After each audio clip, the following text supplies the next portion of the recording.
여러분 안녕하십니까? 전기신경치료학회입니다. 제가 어깨 힘줄 파열된 환자분들이 오시면 거의 100% 똑같은 질문을 합니다. 뭐냐면요, 어깨 힘줄이 파열이 돼서 아프다라고 생각을 하세요.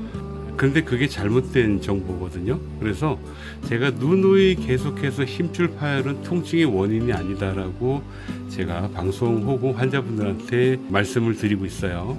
그래도 사그러들지 않아요. 어깨가 아픈 분들이 힘줄 파열 진단을 받으면 무조건 힘줄 파열 때문에 아프다고 생각하시는 것 같아서 오늘 다시 한번 정정을 좀 해드리고요. 어떻게 해야지 해결할 수 있는지에 대해서도 제가 아주 현실적인 부분을 말씀을 드리도록 하겠습니다. 자, 힘줄의 질병을 볼 때는요, 두께를 봅니다. 두께가 두툼하게 잘 나와 있느냐, 나와 있지 않느냐, 이걸 보는데요. 정상적인 힘줄 두께가 이렇게 돼 있어요. 노화된 힘줄이 또 있습니다. 이거는 나이를 먹으면 누구나 생기는 거예요. 그 얘기 뭐냐면 나이를 먹으면 대폐질 당합니다. 조금씩 힘줄이 얇아지거든요. 그렇죠. 인조인간 로봇도 아니고 나이를 먹고 사용을 하면 할수록 얇아질 수밖에 없어요. 이렇게 얇아진 구조, 이 구조를 퇴행성 힘줄, 여기 정상적인 경우에 이렇게 두께가 두툼한데 나이를 먹으면 먹을수록 점점 노화가 되면서 힘줄의 사이즈가, 두께가 이렇게 얇아지는 거죠. 이게 퇴행성 힘줄 파열이라고 얘기를 하는 거예요.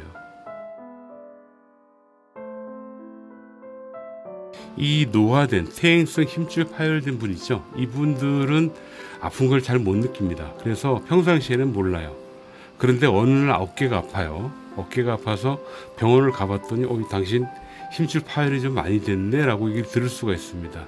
그때 환자는 바로 느끼죠. 아, 내가 힘줄 파열이 돼가지고 아프구나 라고 생각하는데 사실은 그게 아닙니다.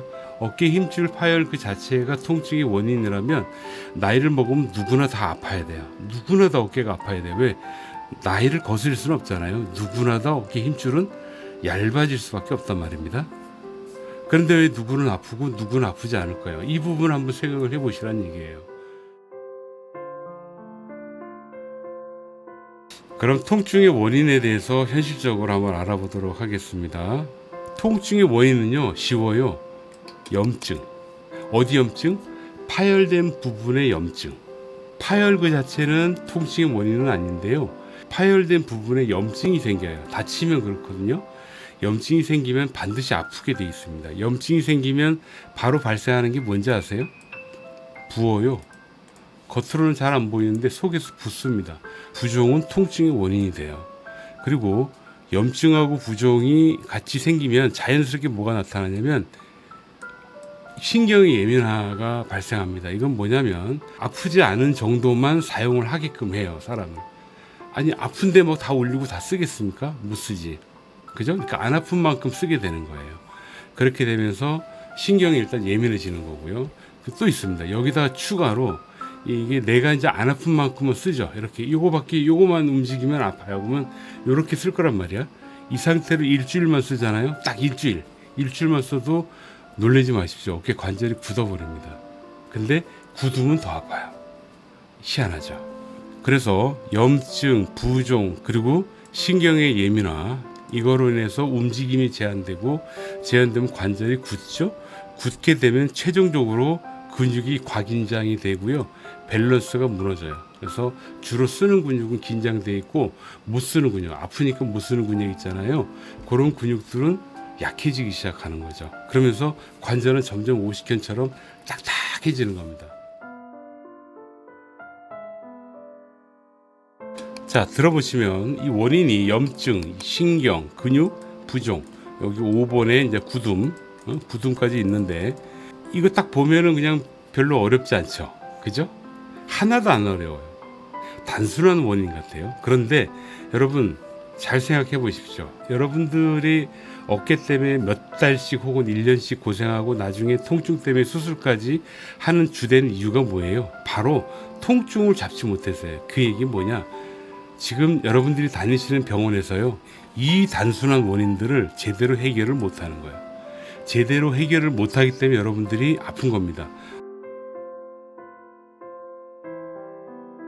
그렇다면 어떻게 해결하면 될까요? 제일 중요한 거는요, 초기 아프기 시작한 시점, 아프기 시작한 시점에 염증을 줄이는 치료를 제대로 받으셔야 됩니다. 이거 병원에서 하는 거죠.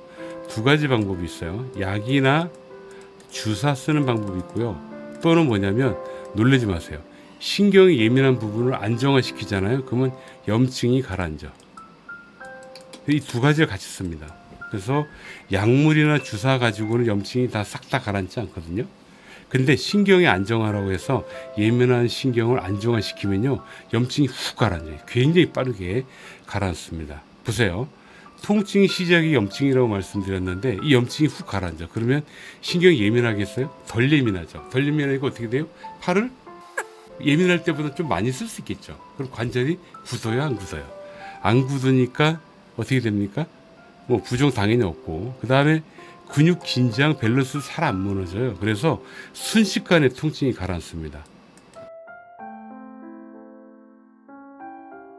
참고로 제가 근무하는 병원 혹은 제 제자 선생님들이신 저희 학교 선생님들 기준으로 보면 어깨가 아파서 온 초기 환자들 같은 경우에는 보통 2주면은 그냥 치료 끝냅니다. 끝내고 그 뒤에 힘줄 그 자체가 회복되는데 최소한 12주, 약 석 달 정도가 필요하거든요. 그 기간 동안 주기적으로 와서 관찰만 해요. 그럼 환자 입장에서 어때요? 초기 한 2주, 석주 정도만 병원에서 집중적으로 통증 치료, 대략 한 6번 그 정도 치료하게 될 겁니다. 그 정도 치료하고 나서 괜찮단 말이에요. 괜찮으니까 일상생활 하는 거예요.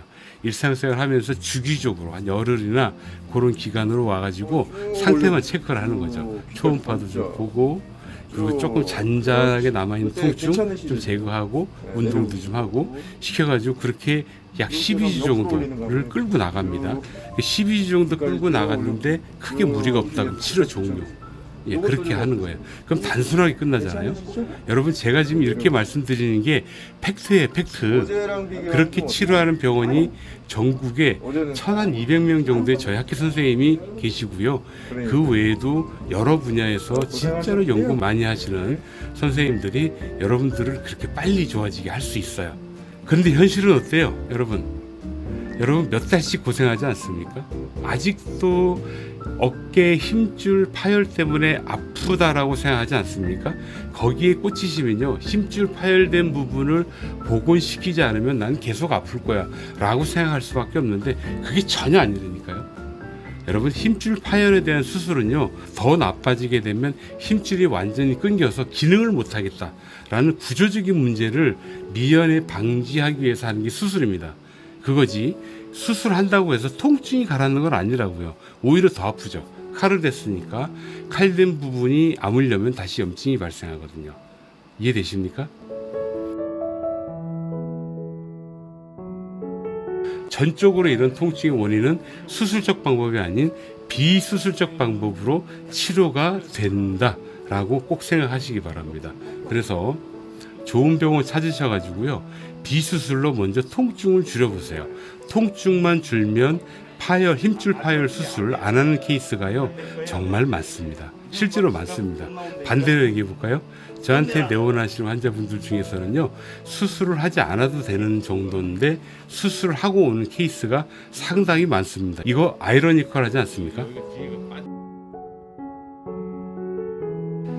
어깨 통증 때문에 지금 많이 고생하고 계시다. 그러면 여러분 거주하는 지역을 포함을 해서요, 밑에 댓글 달아주세요. 최소한 저희 학교 선생님들을 여러분들한테 먼저 소개를 해드릴게요. 여러분 거주하는 지역 근처에 계실지도 몰라요. 1,200명이 넘는다니까요. 그분들이 지금 전국의 요소에서 일들을 하고 계십니다. 여러분, 수술 너무 좋아하지 마세요. 통증은 비수술을 본래 치료하게 돼 있는 겁니다. 꼭 기억하시고요. 오늘은 여기까지 하겠습니다. 감사합니다.